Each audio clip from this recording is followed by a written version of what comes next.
दुआएं कर रहे हैं, क्या जानकारी सामने आ रही है?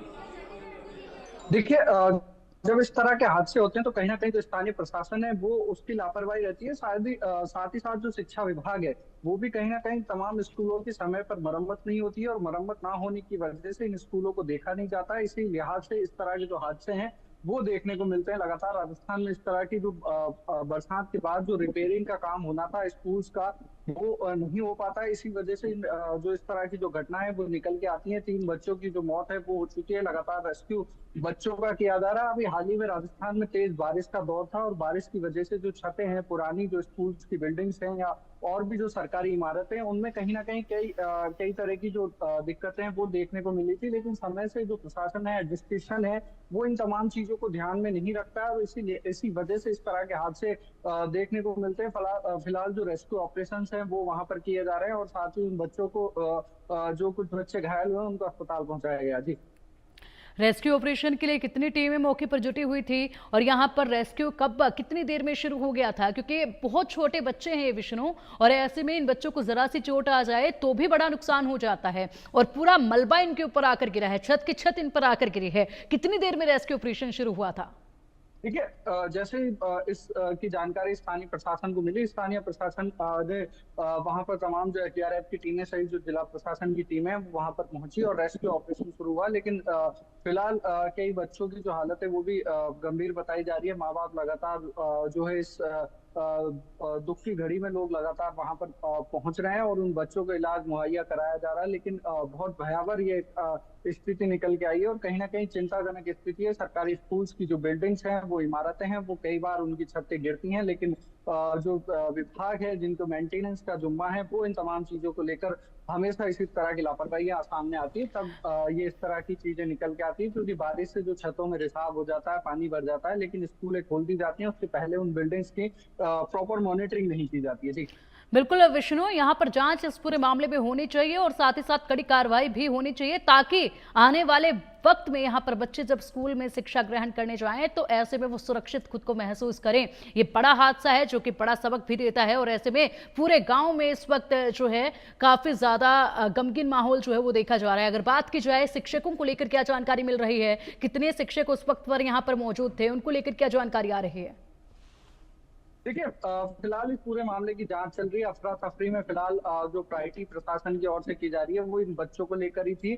स्टाफ भी स्कूल में बताया जा रहा है कि मौजूद था, लेकिन जो बच्चों के ऊपर छत गिरी है उसको लेकर फिलहाल जांच की जा रही है, और तमाम प्रशासनिक अधिकारी, जो प्रशासनिक अमला है, जिला प्रशासन एडमिनिस्ट्रेशन है, वो इस पूरे मामले को की फिलहाल तहकीकात कर रहा है। जी। रेस्क्यू ऑपरेशन अभी भी जारी है, कब तक ये पूरा हो जाएगा? रेस्क्यू ऑपरेशन को लेकर क्या अपडेट सामने आ रही हैं? कितनी टीमें यहाँ पर मौजूद है? कौन कौन सी टीमें रेस्क्यू ऑपरेशन के लिए पहुंची हैं?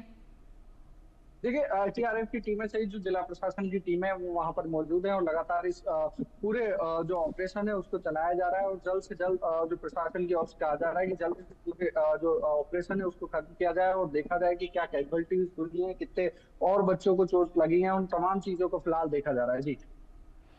बिल्कुल, अभी बहुत सी चीजें हैं जिस पर सवाल खड़े हो रहे हैं, और जब पहले से ही मालूम था कि स्कूल की दीवारें इतनी कमजोर हो चली हैं, छतें इतनी कमजोर हो चली है, छोटे बच्चे हैं, अभिभावक भी अपने बच्चों को स्कूल छोड़ने के लिए जाते हैं, तो क्या पेरेंट्स का भी ध्यान कभी नहीं गया इसकी छतों पर कि कितनी कमजोर छतें हो चली हैं, मरम्मत का काम नहीं हो पा रहा है? क्या कभी इससे पहले कोई सवाल इसको लेकर नहीं उठे थे क्या? क्योंकि इस वक्त तमाम लोग वहां पर मौजूद है जो अपने सामने ये चीजें देख रहे हैं, तो ऐसे में उनकी तरफ से कुछ बताया जा रहा हो?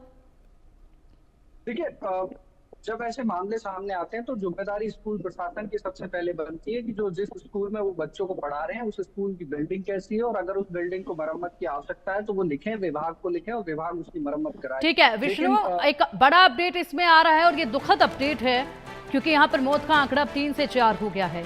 दुआएं की जा रही है कि मौत का आंकड़ा आगे ना बढ़े, लेकिन दुखद है ये कि यहाँ पर एक और बच्चे की मौत की खबर सामने आ रही है।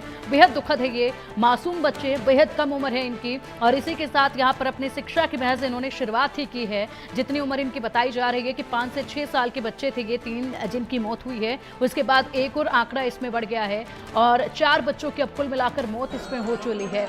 उम्मीद यही की जा रही है कि आगे आंकड़ा ना बढ़े। मासूम बच्चे हैं ये, बेहद छोटे बच्चे हैं ये, और पूरी छत आकर इन पर गिरी है। विष्णु, यहाँ पर अब 3 नहीं बल्कि 4 बच्चों की मौत की खबर आ रही है। देखिए जो बच्चे की संख्या है वो बढ़ चुकी है।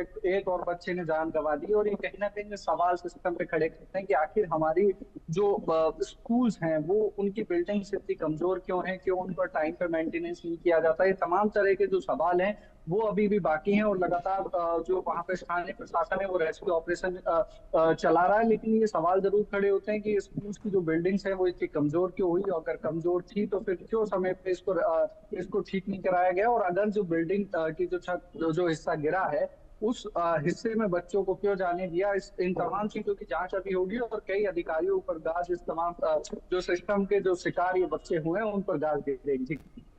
ठीक है विष्णु, पूरे मामले पर आप नजरें बनाए रखिएगा, अपडेट आपसे हम लेते रहेंगे। फिलहाल के लिए बहुत शुक्रिया आपका इन तमाम बड़ी जानकारियों के लिए।